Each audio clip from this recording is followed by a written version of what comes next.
Hello friends, মিঠুর পাকশালে আপনাদের সবাইকে স্বাগত। আজ আমি 1 কাপ ওটস ও অর্ধেকটা নারকেল দিয়ে ভীষণই হেলদি, ভীষণই টেস্টি একটা রেসিপি আপনাদের সাথে শেয়ার করছি। এই জন্য প্রথমে 1 কাপ পরিমাণে ওটস নিয়েছিলাম, মিক্সিং জারে দিয়ে সেটা খুব ভালো করে গুঁড়ো করে নিয়েছি। এরপর ওটসের গুঁড়োটা একটা পাত্রের মধ্যে নিয়ে নিয়েছি। এরপর এর সাথে দিয়ে দিচ্ছি ওই কাপ মেপে 1 কাপ পরিমাণে হালকা গরম দুধ। দুধটা আমি হালকা গরমই দিয়েছি, তাহলে ওটসটা খুব ভালো মতো ভিজে যাবে। তো দেখুন এখানে দুধটা দিয়ে একটু খুব ভালো করে চামচে করে মিশিয়ে নিচ্ছি।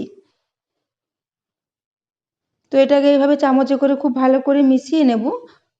তো এটা এখন চামচে থেকে ভালো মেশানো যাবে একটা হ্যান্ড মিক্সারে, সেই জন্য একটা হ্যান্ড মিক্সারে করে খুব ভালো করে এটাকে মিক্স করে নিচ্ছি। তো দেখুন এটা এখন খুব ভালো মতো মিক্স হয়ে গেছে।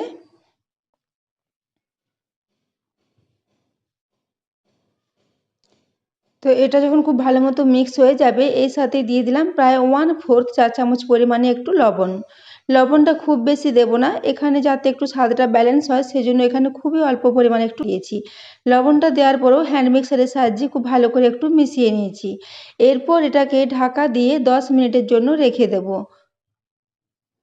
এটা এখন ঢাকা দেওয়া থাক। এদিকে আমি গ্যাসে একটা ফ্রাই প্যান বসিয়ে দিয়েছি, গ্যাসের ফ্লেমটা একদম লোতে রেখেছি। তারপর এখানে একটা নারকেলের অর্ধেকটা পরিমাণে নারকেল আমি কুড়িয়ে রেখেছিলাম, সেই নারকেল কোরানোটা দিয়ে দিলাম। তো দেখুন এখানে একটা ছোট সাইজের নারকেল, তার অর্ধেকটা নারকেল আমি কুড়েছিলাম।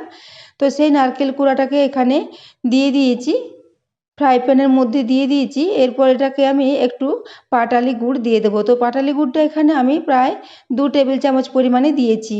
আপনারা যদি একটু বেশি মিষ্টি পছন্দ করেন সেক্ষেত্রে গুড়ের পরিমাণটা একটু বাড়িয়ে দিতে পারেন। তো এখানে আমি পাটালি গুড় দিয়েছি, আপনারা চাইলে এখানে ঝোলা গুড়েরও ব্যবহার করতে পারেন।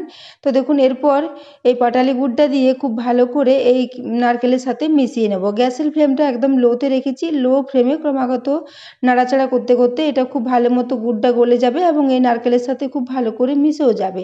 তো বন্ধুরা, আজকে আমি একটা সম্পূর্ণ নতুন ধরনের রেসিপি আপনাদের সাথে শেয়ার করেছি। এই রেসিপিটা যদি ভালো লেগে থাকে তাহলে চ্যানেলটি অবশ্যই সাবস্ক্রাইব করে আমার পাশে থাকবেন এবং পাশে থাকা বেল আইকনটি অবশ্যই প্রেস করে রাখবেন। তাহলে আমি যে কোনো নোটিফিকেশনই ছাড়ি না কেন তা সবার আগে আপনার কাছে পৌঁছে যাবে। তো দেখুন এখন নারকেলটাকে প্রায় 5 মিনিট ধরে লো ফ্লেমে একদম ভালো করে মিক্স করে নিয়েছি। তারপর গ্যাস অফ করে ওটাকে ঠান্ডা হওয়ার জন্য রেখে দিয়েছি। এদিকে আমি যে দুধ দিয়ে ওটসের মিশ্রণটা করে রেখেছিলাম সেটা এখন 10 মিনিট হয়ে গেছে। 10 মিনিট পরে ঢাকাটা খুলে নিয়েছি। এরপর এখানে এর মিশ্রণটা একটু বেশি ঘন মনে হচ্ছিল, সেজন্য এখানে 2 চা চামচ পরিমাণে দুধ দিয়েছি। পরে যদি আবার একটু মনে হয় সেক্ষেত্রে আরও একটু দুধ দিয়ে দেব। তো দুধটা দিয়ে খুব ভালো করে আবারও এটাকে মিক্স করে নিচ্ছি। তো বন্ধুরা, আজকের রেসিপিটা যদি ভালো লেগে থাকে তাহলে অবশ্যই বন্ধুদের সাথে একটু শেয়ারও করে দেবেন এবং রেসিপি পছন্দ হলে একটা লাইক করতে ভুলবেন না। তো দেখুন এরপর এর সাথে দিয়ে দিলাম প্রায় 1/4 চা চামচ পরিমাণে বেকিং পাউডার। বেকিং পাউডারটা দেওয়ার পরও খুব ভালো করে একটু মিশিয়ে নেব। দেখুন ওটসের সাথে বেকিং পাউডারটা দিয়ে মেশানোর পর এর মিশ্রণটা আবারও একটু ঘন মনে হচ্ছিল, সেজন্য আবারও 2 চা চামচ পরিমাণে একটু দুধ দিয়ে দিয়েছি। তো এখানে আমি মোট 1 কাপ দুধ দিয়েছিলাম, তারপর আবারও 4 চা চামচ পরিমাণে দুধ দিয়েছি। তো দুধটা দেওয়ার পর খুব ভালো করে এটাকে মিক্স করে নিয়েছি। এর ব্যাটারটা একটু ঘন করেই করতে হবে। তো ও ব্যাটারটা এখন একদমই রেডি এবং ঘনত্বটা দেখে বুঝতেই পেরেছেন যে এটার কতটা ঘনত্ব রাখতে হবে। তো এদিকে আমি গ্যাসে একটা কড়াই বসিয়ে দিয়েছি, তাতে একটু ঘি দিয়ে দিলাম, প্রায় হাফ চা চামচ পরিমাণে ঘি দিয়ে দিয়েছি। এরপর এর থেকে একটু করে ব্যাটার এই তেলের মধ্যে, ঘিয়ের মধ্যে দিয়ে দেব। তো এখানে এই চামচে, ছোট চামচের প্রায় 2 চামচ পরিমাণে ব্যাটারটা দেব, খুব বেশি পরিমাণে দেব না। তো দেখুন 2 চামচ পরিমাণে ব্যাটারটা দিয়ে দিয়েছি। ব্যাটারটা এরকম ঘন রাখতে হবে, পাতলা করলে এটা ভালো হবে না। তো দেখুন এরকম একটু ব্যাটার দিয়ে দিয়েছি, তারপর চামচে করে একটু কড়ার মধ্যিখানে ছড়িয়ে নিচ্ছি। এটা একটু ভালো করে ছড়ানো হয়ে যাবে যখন, তখন এর মধ্যে আমি ওই যে নারকেলের পুরটা করে রেখেছি এর উপরে নারকেলের পুরটা দিয়ে দেব। তার আগে আমি এই যেগুলো একটু করে ছড়িয়ে গিয়েছিল সেগুলো একটু জড়ো করে দিলাম। তো দেখুন এরপর ওই নারকেলের পুরটা থেকে কিছুটা করে নারকেল আমি নিয়ে নেব। এটা এখন খুব ভালো মতো ঠান্ডা হয়ে গেছে। এরপর এটাকে হাতের সাহায্যে একটু নিয়ে নিচ্ছি। দেখুন এইভাবে কিছুটা পরিমাণ নারকেল নিয়ে ঠিক এর ওপরটাতে দিয়ে দেব। এভাবে একটু উপরে খুব ভালো করে ছড়িয়ে দেব। তো বন্ধুরা, আজ আমি একটা ওটসের প্যানকেকের রেসিপি আপনাদের সাথে শেয়ার করেছি। ওটস দিয়ে তো আমরা বিভিন্নভাবে বিভিন্ন রেসিপি বানিয়ে থাকি, কিন্তু শীতকালে আমাদের এই সময় পিঠে পুলি খাওয়ারই সময়। তো এইভাবে যদি নারকেল কোড়া দিয়ে ওটসের মধ্যে এইভাবে একটু রেসিপিটা তৈরি করা হয়, এটা অনেকটা পিঠের মতোই টেস্ট হয় এবং খেতে দুর্দান্ত হয় এবং খুবই অল্প সময়ের মধ্যে রেসিপিটা তৈরি হয়ে যায়, খুব বেশি সময়ও লাগে না। তো দেখুন, এরপর এই মিশ্রণটা দেওয়ার পর ঢাকা দিয়ে একদম লো ফ্লেমে এটাকে আমি 2 মিনিটের জন্য রেখে দিয়েছিলাম। 2 মিনিটের মধ্যে এর উপরটা খুব ভালো মতো শুকিয়ে গেছে এবং নিচের দিকটা খুব ভালো মতো ভাজা হয়ে গেছে।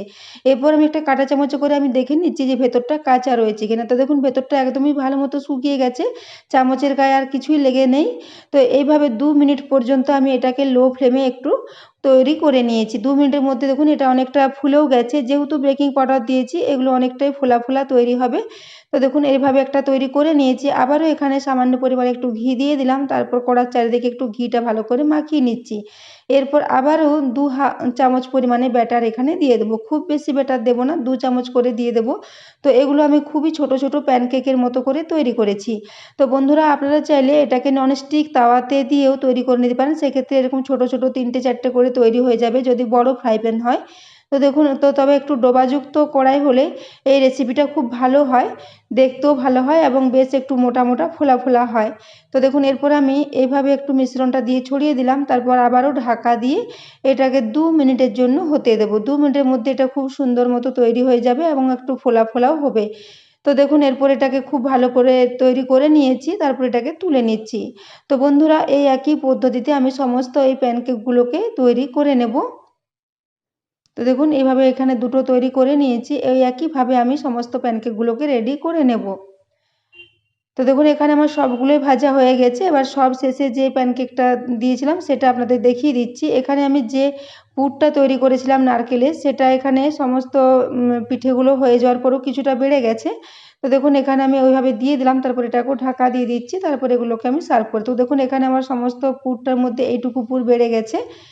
তো এইভাবে আমি সমস্ত প্যানকেকগুলোকে তৈরি করে নিলাম, তারপর এগুলোকে সার্ভ করে দিচ্ছি। তো বন্ধুরা, এই শীতকালে এই রেসিপিটা আপনারা সকালে ব্রেকফাস্টে বা বাচ্চাদের স্কুলের টিফিনে বা বিকেলের দিকেও হালকা ফুলকা খাবার হিসাবে তৈরি করে নিতে পারেন। ভীষণই হেলদি এবং ভীষণই টেস্টি একটা রেসিপি। তো বন্ধুরা, আজকে আমার এই সম্পূর্ণ নতুন ধরনের রেসিপিটা যদি ভালো লেগে থাকে তাহলে অবশ্যই কমেন্ট করে জানাবেন এবং রেসিপিটা পছন্দ হয়েছে কিনা জানাতে ভুলবেন না। তো দেখুন, এরপর আমি সমস্ত প্যানকেকগুলো এখানে সার্ভ করে দিচ্ছি। তো বন্ধুরা, আমি যতটা মিশ্রণ নিয়েছিলাম তার থেকে আমার মোট 7টা প্যানকেক তৈরি হয়েছে। তো দেখুন, এরপর এগুলোকে আমি একটা বড় প্লেটের মধ্যে নিয়ে সার্ভ করে দিয়েছি। তবে এটাকে এমনিতেই খেতে দারুণ লাগে, যেহেতু নারকেলটার মধ্যে গুড় দেওয়া আছে। আর তাছাড়া আপনারা চাইলে এরকম ঝোলা গুড়ের সাথেও এটাকে সার্ভ করতে পারেন, যারা একটু বেশি মিষ্টি পছন্দ করেন। তো দেখুন, এটা যেহেতু নারকেলটা খুব বেশি পরিমাণে দেওয়া আছে, টেস্টটা খুবই ভালো। তো দেখলেন তো বন্ধুরা, নিচের দিকটা খুব ভালো মতো মুচমুচে লাল লাল করে ভাজা হয়েছে এবং উপরটা খুব ভালো মতো কেকের মতো ফুলে উঠেছে। তো এরপর এটাকে আমি ভেঙে দেখিয়ে দিচ্ছি, দেখুন কতটা স্পঞ্জি হয়েছে। এগুলো ভীষণই স্পঞ্জি এবং জালিদার হয়, অনেকটা আমাদের যেভাবে আমরা চিতই পিঠা তৈরি করে রাখি ওই রকমই কিছুটা সফট এবং জালিদার তৈরি হয়েছে। তো দেখুন, এরপর আমি এগুলোকে দুটো কেটে আপনাদের দেখিয়ে দিচ্ছি। তো দেখুন, দেখেই বুঝতে পারছেন এগুলো কতটা নরম এবং কতটা সফট মতো তৈরি হয়েছে। তো বন্ধুরা, আপনারা চাইলে এটাকে এরকম ঝোলা গুড়ের সাথেও সার্ভ করতে পারেন বা এমনিতেও খেতে পারেন, খেতে দুর্দান্ত হয়। তো এতক্ষণ পর্যন্ত রেসিপিটি দেখার জন্য আপনাদের অশেষ ধন্যবাদ। আবারও চলে আসবো নিত্য নতুন কোনো ভিডিও নিয়ে।